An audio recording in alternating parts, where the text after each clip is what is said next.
दोस्तों, आज की कहानी है बहू के आते ही बेटा तो अपनी माँ को भूल ही गया है।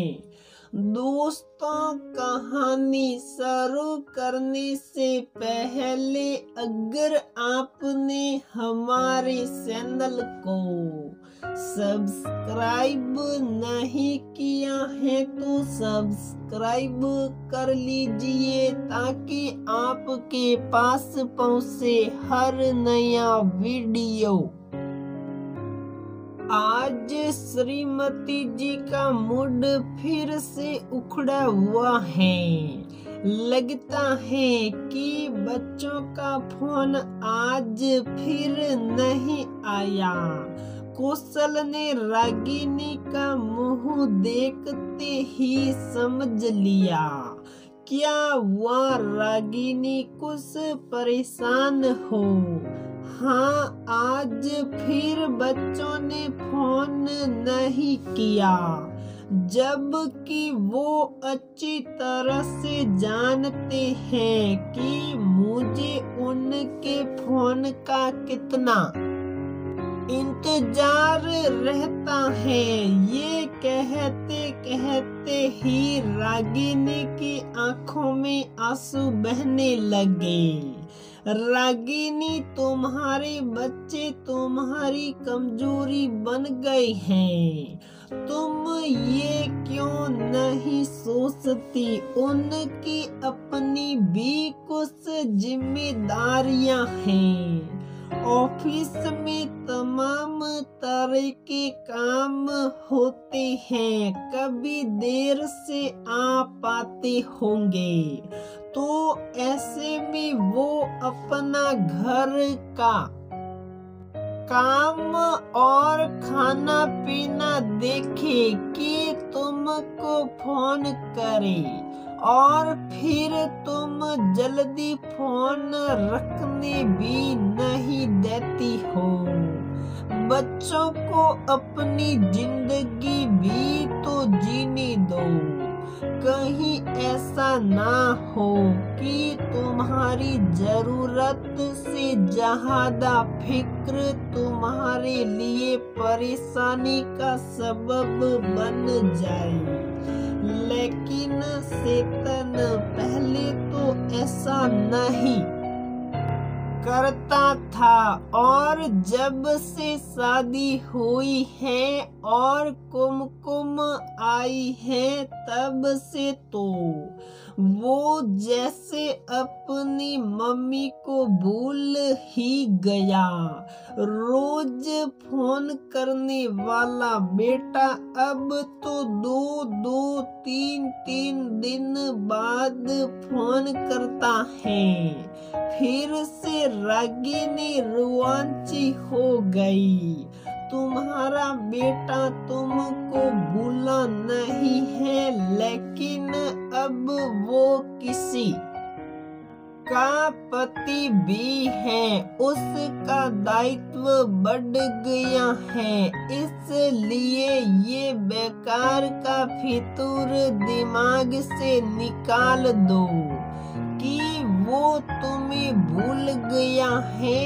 और अगर इतनी ही बेकरारी है तो खुद फोन कर लो। वो भी तुम नहीं करोगी क्योंकि तुम्हारी सोच है कि बच्चे छोटे हैं तो बच्चे ही फोन करें। उसमें भी तुम्हारा अहंकार आड़े आता है। रागिनी के बेटा बहू दोनों एक ही कंपनी में नौकरी करते थे। बेटे चेतन ने अपनी ही सह कर्मचारी कुमकुम से रागिनी और कौशल की सहमति के बाद शादी कर ली थी। दोनों लोग बहुत खुश थे क्योंकि दोनों बच्चों के परिवारों में भी काफी अच्छा तालमेल हो गया था।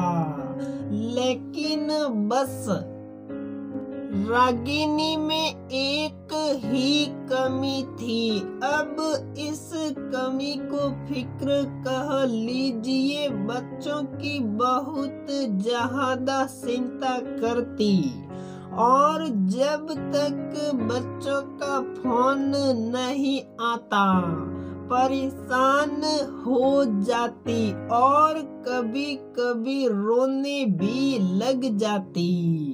कौशल को इस तरह रागिनी को परेशान होते देखकर बहुत चिंता होने लगती कि कहीं रागिनी बीमार ना पड़ जाए। जबकि बच्चे बहुत ज्यादा रागिनी को प्यार करते और मान सम्मान भी देते।